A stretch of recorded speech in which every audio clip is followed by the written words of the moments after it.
Ancient humans never stepped into a gym. No treadmills, no dumbbells, no leg day.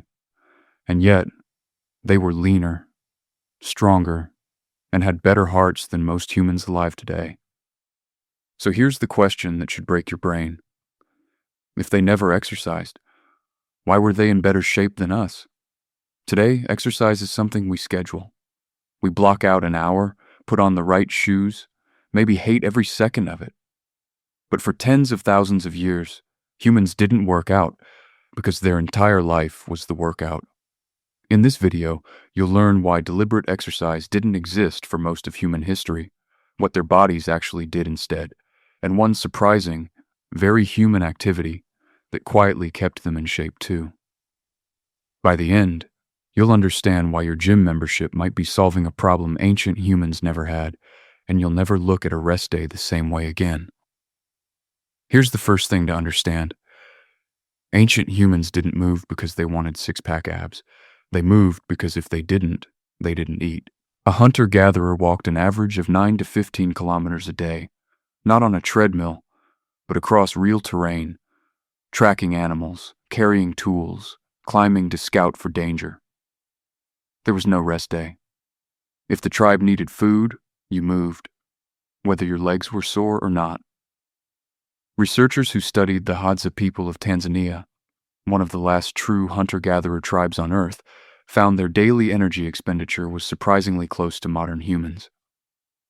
What was different wasn't how much energy they burned overall, it was how they burned it. Constant, low-level movement all day, every day, instead of one intense hour, and then a chair for the rest of the day. And this wasn't just walking. Chasing prey meant sprinting. Escaping predators meant sprinting harder. Building shelter meant lifting logs and stones. Gathering meant squatting, reaching, carrying loads for hours. Think about it this way. A modern gym session tries to simulate effort.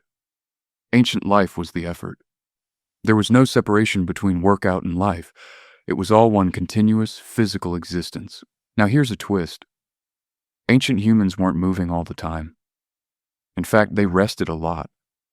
Some researchers estimate hunter-gatherers were only actively working 3 to 5 hours a day. Why does that matter? Because it destroys the myth that ancient humans were constantly grinding. Their bodies followed short, intense bursts of effort, a sprint, a climb, a heavy lift, followed by long periods of rest, storytelling, and recovery. Even children in these tribes moved in the same pattern. Short bursts of running and play, followed by sitting with the group. No structured PE class, just instinct. Sound familiar? That's basically what modern fitness trainers call interval training. Except ancient humans didn't invent it in a lab. It was forced on them by nature itself. Now here's a part of ancient life that rarely gets discussed, but it mattered more than people realize. Ancient humans also burned real energy through something deeply natural and human: sex. This deserves to be said in a positive light. Intimacy wasn't just emotional bonding or reproduction, it was physical activity too. Just like a brisk walk or a short climb, sex raised heart rate, engaged muscles, and added to the body's daily energy expenditure. In a life that was already full of movement, walking, lifting, chasing, building, this was simply another natural rhythm of physical activity, woven into daily survival and connection. It wasn't separate from health. It was health, physical, emotional, and social, all at once. And it wasn't the only social movement either. Dancing around a fire, wrestling for fun, playful chasing games between adults. These all quietly added to the body's daily activity without anyone calling it exercise. Movement was simply woven into joy, bonding, and connection, not separated into its own category. This is a great reminder that ancient fitness wasn't just about brute labor. It included every form of natural human movement, including the ones we rarely put in the same category as exercise. So if ancient life was this naturally active, what changed? Agriculture, cities, chairs, cars. Somewhere between the plow and the office desk, humans engineered movement out of daily life. We built a world so efficient, so comfortable, that our bodies, still wired for constant motion, started sitting still for 8, 10, even 12 hours a day. A farmer 200 years ago still walked fields, lifted tools, worked with animals all day.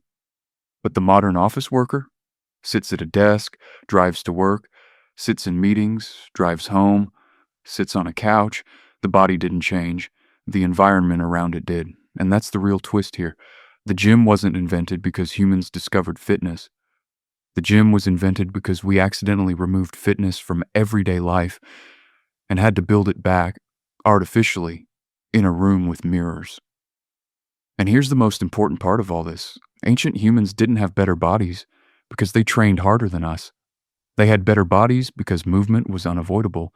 There was no choice, no motivation problem, no I don't feel like it today.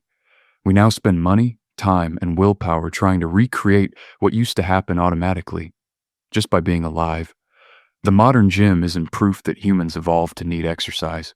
It's proof that we build a world where survival no longer forces us to move, so now we have to choose to.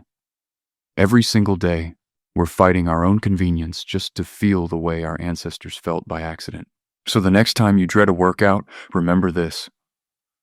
You're not doing something unnatural. You're doing something your ancestors did without even thinking about it every single day.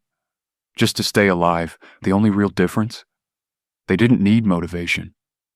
Life gave it to them for free. So here's a question for you. If movement was built into every part of ancient life, including the ones we don't usually talk about, what part of your daily routine could you make more ancient? Drop your answer in the comments. And if this video made you see exercise differently, hit subscribe, because next time, we're breaking down what ancient humans actually ate and why it might surprise you even more.